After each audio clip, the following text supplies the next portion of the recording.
Welcome to FOXSOUL's Black Report. This is the place where we bring you Black America's headlines, news, views, and opinions. I'm Romeo. I'm Demi. And I'm Melissa. Brooke is out for the day. On today's report, Black ex-officer sues Kentucky Police Department over firing. An insurer is to pay $8 million to a black man paralyzed by Iowa officer. Black ex-firefighter awarded $2.43 million in discrimination case, and Derek Chauvin's sentencing has been pushed back.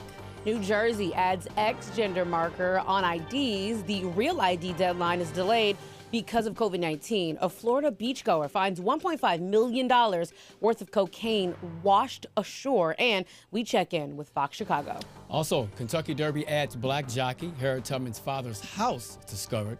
Floyd Mayweather heads back to the ring. And Kanye West shows DMX love. Soulmates, we have all that and so much more. So if you're ready, it's our voice and our truth. Let's get it. To me, this reeks of conflict of interest. Do we know if he actually waved a gun? We only hear one side of the story. This just really did make me feel good that the justice system did what they needed to. We're going to keep following this story, and we will have the latest for you.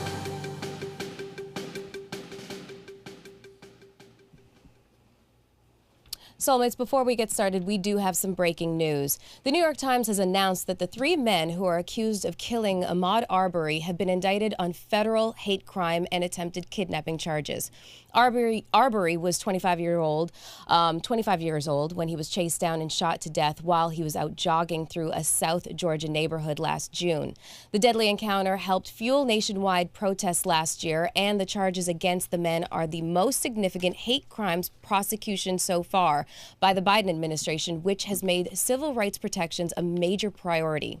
The suspects, Travis McMichael, 35, his father, Gregory McMichael, 65, and William Bryan, 51, were each charged with one count of interference with Mr. Arbery's right to use a public street because of his race and one count of attempted kidnapping. Now, here are your headlines for the day. A former Kentucky officer who was fired from the Lexington Police Department is alleging in a lawsuit that a culture of racial discrimination plagues the department and has contributed to his dismissal. Jervis Middleton, a black ex-police officer, was fired in February after being accused of providing information to racial injustice protesters in Lexington, Kentucky. The city had small but daily protests in the wake of the police killings of George Floyd in Minnesota and Breonna Taylor in Louisville. Middleton was fired by the city council on 2 counts of violating department orders, the Lexington Herald Leader reported. He's appealing his termination. The lawsuit filed Friday in Lexington was brought by Sam Aguiar, one of the lawyers for the family of Breonna Taylor, which reached a $12 million wrongful death settlement with the city of Louisville. The lawsuit alleges that the department was a hostile work environment, that Middleton was retaliated against for supporting Black Lives Matter, and that errors were made in the administrative charges against Middleton. Lexington police said that it has a policy of not commenting on pending lawsuits. Now, I just want to make something clear that these are the same cops that gave Kyle Rittenhouse water, the guy who's accused of killing protesters. Also, he is friends with a BLM advocate. However, no one knows what was said since this is an ongoing civil case. And his lawyers have argued that he didn't provide any tactical information or that or compromise operations. And the information was otherwise publicly accessible, the information that he shared with protesters. He was probably just, encouraging them how to stay safe. And the council has dismissed the charge about him being dishonest in what he shared with BLM. So they found that accusation was made without merit. So it looks like his lawsuit is going to progress, and a lot of things seem to be, in his favor. A lot to talk about. Also, the Ahmaud Arbery situation. Yeah. That is major to be charged with a federal hate crime because, or indicted, I should say. They've been indicted on these charges because the reality is now that they face the death penalty. That is a very real possible outcome here, which to me seems like a foregone conclusion. But as Black folks, can we really trust the justice system? Yeah. And on top of that, you got to think about it. Thank God we do have the video of that, which is very unfortunate that even had to happen to begin with. So sticking on the Ahmaud Arbery situation, here's a family that's been sit back waiting, right? There's been no settlement. So not like that's going to change anything because they lost a loved one. That's going to affect their family for life. But they had to sit back and watch the George Floyd trial play out. And they've been waiting for this opportunity to go ahead and get their justice, whatever justice they can, right? And, when we switch over to the young man that's, from the police department has got kicked off, right? When you were just speaking of, you think about Mohammed Noor, right? The black cop who accidentally shot a white woman is doing 12.5 years. So we think about how when it's us behind the gun, whether it's a mistake or not, or trying to de-escalate a situation, we got to pay the biggest price for it. It's not fair. Well, you know, we actually talked about this on the show, the Jervis Middleton story, and I believe that I was trying to find it in my old notes, but we did say exactly what was said, what he said to that one protester, and, you know, they did a deep dive, and I remember saying, even back then when we reported the story, that it was like, hey, you know, if you're going to try to, you know, I feel like, Romeo, you two said, we both were like, hey, don't leave a paper trail. Like, at least if you're going to, you know, if you're going to break the law as a police officer, you know, just, you know, do it the right way. Like, if you want to just, you know, keep it on the low. But what I wanted to say was, you know, I hope that he does have a lawsuit. And I also just hope that he's not trying to get his job back or anything. I think that he should get his lawsuit, get the money, and then go on and, you know, run for mayor, start a nonprofit, or be an activist, you know, or something like that. I don't want to see him, like, go, if they say, like, okay, this was wrongful, I don't want to see him try to go back to that police department. Yeah, no, I doubt that he's going to do that. You know, because honestly, they do that with white cops. Right. They shuffle the deck with them. Sure. They get redistributed. Black cops, you're fired. That's it. Yeah. That's it. And you're not hired by any other, you know, law enforcement agency. It's a wrap for you. So, yeah. All right, so an insurer for the city of Cedar Rapids will pay $8 million to Jeremy Mitchell, a black motorist who was paralyzed after a white officer shot him during a 2016 traffic stop. The city recently announced. Now, the payout will settle a long-running lawsuit brought by Mitchell, 42, over a shooting that sparked protests and exposed tensions between black residents and authorities in Iowa's second largest city. Cedar Rapids had spent thousands and hundreds of dollars defending against the lawsuit and arguing that Officer Lucas Jones was legally justified in shooting Mitchell. A city spokeswoman said in a statement that it was prepared for trial, but its state's insurance had controlled over whether to settle under its policy and determined that settlement would be the best in the interest of the city, which is in the interest of the insurer, which is the city. So with this, of course, happy that he's alive, you know, but when you think about someone getting $8 million, I mean, there's not much that you can, so he's, you know where I'm going, right? I mean, it's not much that, you know, like, yeah, $8 million is great, but I'm paralyzed. You know, so hold on, I have one more thing I want to add here. So he also said that how do you spend, well, that's what I would say, how do you spend, you know, your money when you're paralyzed? But he also said it doesn't matter how much money I get, it will never replace. He said I would trade anything to have my arms and my legs again. He says also on the brighter side, if there is a brighter side, he said that with this amount of money, he's able to look into stem cell programs that he wasn't able to afford before. If this would have happened and he wouldn't have gotten that $8 million. And then he also said the money is going to help that his medical treatments and other, you know, novel techniques that, like you said, like if he wouldn't have gotten that money, he wouldn't have been able to explore those options. So, but still, it's just kind of like $8 million, but I'm paralyzed. Like, which one would you prefer? You're absolutely right, Demi. I mean, I saw the photo of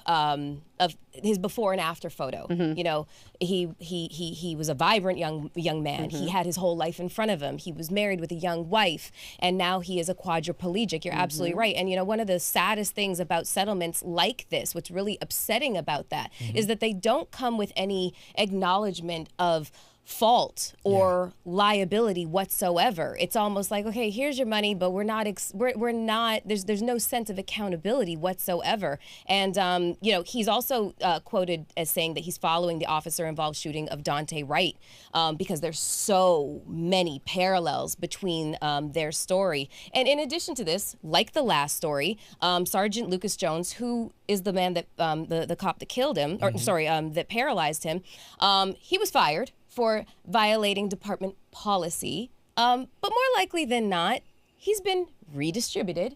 He's going to find another job inside of another law enforcement agency because, like the settlement said, there is no sense of culpability here. Yes, we paid the money, but we're not admitting guilt whatsoever. And also the grand jury declining to press charges against the officer when, again, we have video of what happens. And that's why it's so sad, because some of these cases we'll see it through where we see it should turn out the way we feel it should, and then most of the time it doesn't. But George Floyd, $27 million. Breonna Taylor, $12 million. You're making us taxpayers pay all this money for your mistakes and not being held accountable for it. It's just not fair. No, it really isn't. It's not.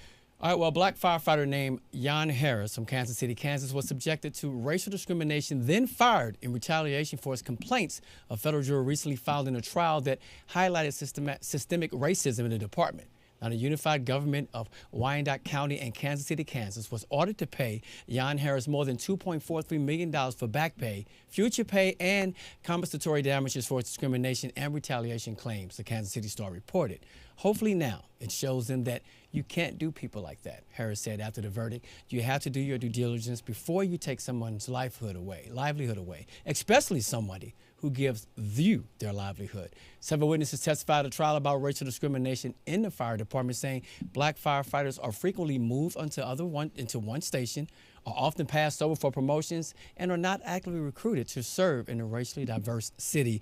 And honestly, we're talking about 96% of the firemen are men, 82% are white. I've only known one fireman, male or female, in my whole life. I don't know a lot of people getting there because the conversation is the opportunity to grow. Yeah. They feel like once they get there, they're stagnant. They can't go any further than one level. Yeah, you know, there was an article that came out in the New York Times back in 2018, and it was written by a firefighter. It was titled, "I was a firefighter for 35 years. Racism today is as bad as ever." And he went on to describe what it's like to be the first responder for somebody's worst day. You know what I mean? If their house is burnt down, they might have lost a loved one, you know. So when you are already, you know, pumped up on adrenaline in relation to what you have to do, what your job is, and you have to battle hate and discrimination with your fellow firefighters, I mean, that is just, that's too much of a burden to bear. He mentioned story after story of discrimination. A firefighter in Miami coming to work to find a noose in his locker.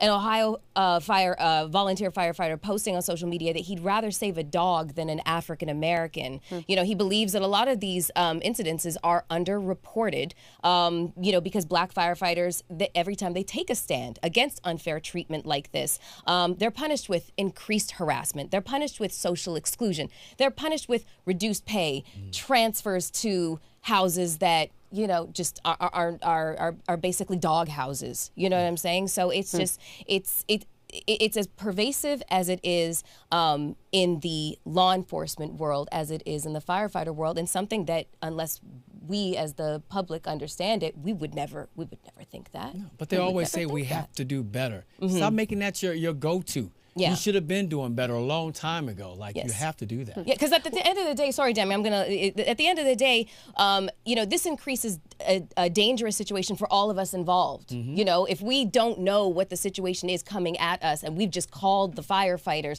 to help us, then, you know, how are we supposed to know what the situation is, you know? Sorry, go ahead, Demi. Well, I feel like at some point, the police departments and the agencies and organizations that fund these police departments are going to get tired of having to shell out all of these millions of dollars when all you have to do is just be a kind person and not be racist. On top of that, this case was filed back in 2018, so it's now 2021, and it just went to trial this week. So I thought that was pretty interesting, because I feel like the timing of this, because this was 3 years ago, it's happening a couple of weeks after what, you know, George Floyd, excuse me, not after George Floyd, I keep saying that, a couple of weeks after Derek Chauvin was convicted. I feel like timing was also on his side too, because, you know, let's face it, if this happened, you know, he went to trial maybe a year or so ago before what's happening right now. You know, a lot of people want to be on the right side of history.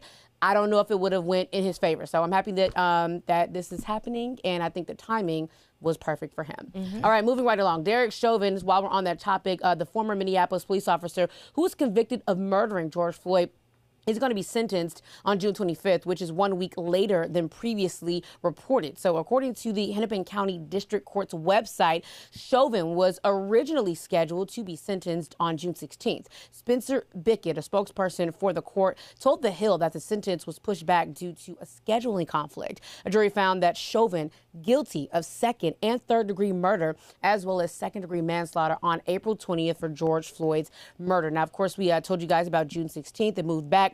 But what's the scheduling conflict that Derek Chauvin has? But more importantly, I'm not sure if you guys saw this. So we talked about the alternate juror that spoke out recently, but another juror actually spoke out. His name is Brandon Mitchell. He's 31 years old. He's a basketball coach. And so I was always curious to know if the jurors, because I always felt like jurors were going to go out. I'm not going to say they would get their moments of fame, but, you know, I just feel like some people were going to capitalize on the fact that you were a juror in this big case, right? Yeah. So he came forward. He's actually telling a lot of the inside details of what happened in the courtroom. He said that as the case went on, he said that Derek Chauvin's demeanor started to change to more of a confused look. I know you guys saw like memes and things like that, like after they said guilty, guilty, guilty. And, you know, Derek Chauvin's face was kind of like, wait, I'm sorry, this isn't what's supposed to happen. He said that Derek Chauvin's face didn't have any remorse. He said it was dark in the courtroom. He said it was depressing at times. He said it was stressful to see to have to come in every single day and see a black man die over and over again. But what I was concerned about is, you know, we still have 3 more officers that have to be charged, and we want them to be convicted as well. So I'm not sure if these jurors coming out, what if that can affect that at all? And, you know, Derek Chauvin's lawyer, he's trying to do anything, any and everything to get an appeal. You know, I'm just concerned about them speaking out, and it could affect him getting the maximum prison time. That's the only thing I'm nervous about. No, I understand. And 2 things. One, a lot of us thought the trial would kind of still be going on. So the fact that we've gotten past that point and we got convicted on all 3 accounts makes it very pleased. So if we have to wait an extra week to see what that's going to be, I'm okay with that to a certain degree, only because I feel like we got the verdict that we wanted and the trial actually ended sooner than what we expected. Yeah, I'm just going to say these 2 points. Number one, I wish these jurors would stop talking, mainly because we have another trial in front of us. We still need to take care of the 3 other officers. Yes. So this might compromise those trials. You know, I'm sure there's going to be appeal after appeal and delay after delay in relation to all of these jurors talking about the process after the fact. That's number one. Number 2, I don't think that this is going to have an effect on the sentencing because that's Judge Cahill's job. You know, but what we're going to see is we're going to see a snapshot into what Cahill has been thinking, you know, as a result of whatever sentence he doles out to Derek Chauvin. He's got the option to give him the maximum, which is about 40 years in jail. Yeah. And usually when a judge, you know, hands down a sentence, they also say something. You know, they usually say the crime was heinous, you are going where you need to be, I'd like to put you under the jail, whatever the case is. Cahill has been a mystery up until this point, just very perfunctory, so it's going to be very fascinating to me to actually see what he has been thinking the entire time this trial, you know, has unfolded in front of him. So hopefully those are my June 25th. 2 cents. Yes, June 25th. Get your popcorn, people.